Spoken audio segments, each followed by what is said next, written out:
When people look at the last 10, 11 years in gold and they see sideways action, and then they conclude that, well, gold is no longer an inflation hedge, it's no longer relevant because it's not going anywhere, you have to look at the last 20 years. You can't just look at the last 10. You got to go back 2001 and see that gold was under $300 an ounce in 2001. And it went from under 300 to almost 2,000 in 10 years. That is a big move for the price of gold. Now, following that move, gold did have a significant correction. Between 2011 and 2015, it corrected down to 1,050, but it never got back below 1,000. And of course, it never went anywhere near the level below 300 where it began the bull market. So gold had a correction, and then it rallied up and made a new high by 2020 after COVID.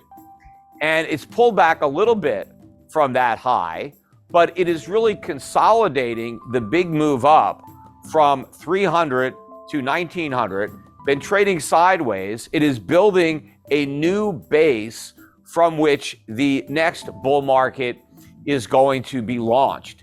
And what is delaying liftoff of this gold rocket ship is a misconception on the part of investors around the world as to the real situation with inflation in the United States and the Fed's ability to put the genie back in the bottle.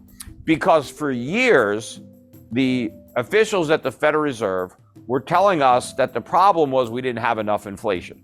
Every time there's some type of evidence that the inflation problem isn't going away or is getting worse, the markets sell gold and they buy dollars. Why? Because they're afraid not of inflation, but of the Fed's fight to rein in inflation. And everybody just believes, well, if we're going to have this Fed that's going to get rid of inflation, I don't need to buy gold. I don't need to hedge inflation because the Fed's going to get rid of it for me. And while they're fighting inflation, they're going to jack up interest rates, and higher interest rates, well, that's bad for gold. And so the price of gold has gone down. But none of this is true because rising nominal rates don't make a difference to gold. What matters to gold are real interest rates. And as long as they're negative, that's positive for gold. And what the markets don't understand is that inflation's not going back down to 2%. It's more likely to go above 10% because what the Fed is going to bring down with its rate hikes is not inflation, but the economy, because this whole bubble economy has been erected on a foundation of inflation. The whole recovery from the 2008 financial crisis was built on inflation. And now that the Fed is trying to remove some of that inflation, you're taking away the foundation, everything comes collapsing down. Stocks are collapsing. Companies are going bankrupt that never should have existed. All the debt that never should have been taken out, that was non-productive and is now no longer serviceable at a higher rate of interest. The Fed is in the process of creating a much worse financial crisis than the one that it created in 2008. And so I think when investors start to appreciate the box that the Fed is in, that it's actually going to have to pivot, not in victory with inflation, but in defeat. The Fed is going to have to turn its attention to stimulating the economy, and the only tool it has to do that is inflation.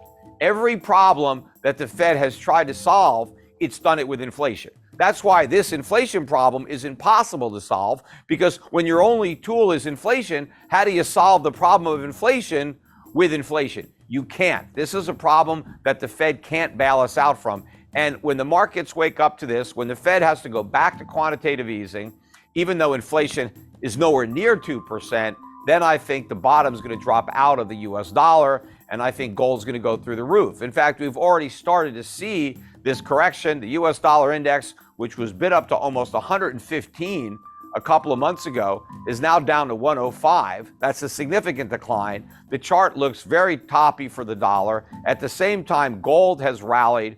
I think you had a major capitulation in this correction in gold. I think a lot of the institutional money gave up. They threw out all their gold stocks.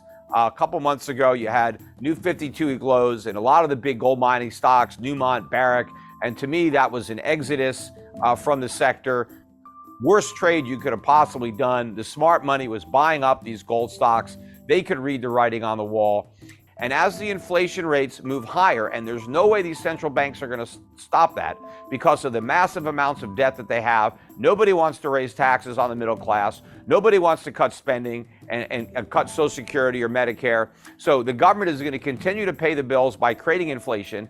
And so anybody who has dollars is going to see a significant inflation tax eroding away their value. And the same may be true for people around the world. So they're going to be looking for alternatives to government money. Just like people looked for alternatives to taxi cabs and they went to Uber, or they looked for alternatives to a hotel and they went to Airbnb, or they looked for alternatives to the post office and they started using FedEx.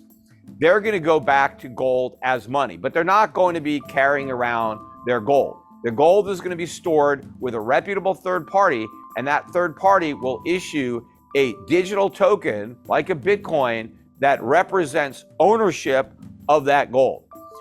The original paper currencies that circulated in the United States were issued by private banks.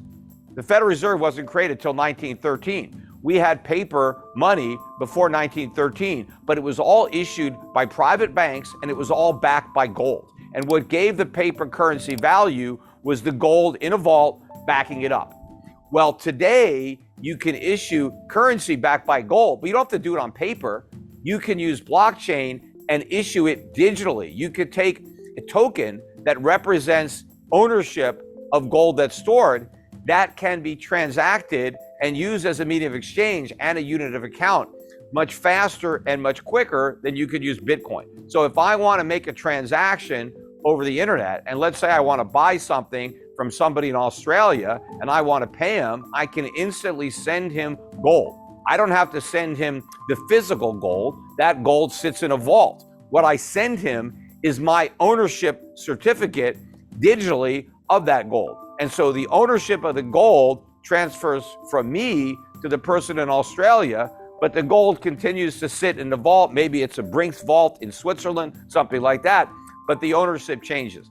People are going to look for alternatives, and the free market will supply it. Initially, the free market supplied Bitcoin because people weren't really looking for a store of value or for an alternative medium of exchange. The demand for Bitcoin was from speculators who wanted to get rich. That's why people bought Bitcoin, so they can, get a Lambo. They pointed to all the people that got in and made a fortune, and hey, you can too. There was no real demand to use Bitcoin as money. I mean, nobody used it as money. But there's going to be a demand to use gold as money. People aren't going to move to gold to get rich. They're going to move to gold to stay rich or just preserve what they have. And as inflation starts to really accelerate at a higher level, I think more and more merchants are going to want to move to a gold standard. They're going to want to get paid for their goods and services in real money, in gold. And with blockchain, that's all possible. That's all easy because you can break up an ounce of gold into tiny fractions. So you don't even need copper anymore or nickel anymore or even silver. You can do all your transactions in one metal, in gold, and you can do it quicker and cheaper than you can actually even in fiat currencies. It's easier than a bank wire. It's cheaper than using a credit card to make payments.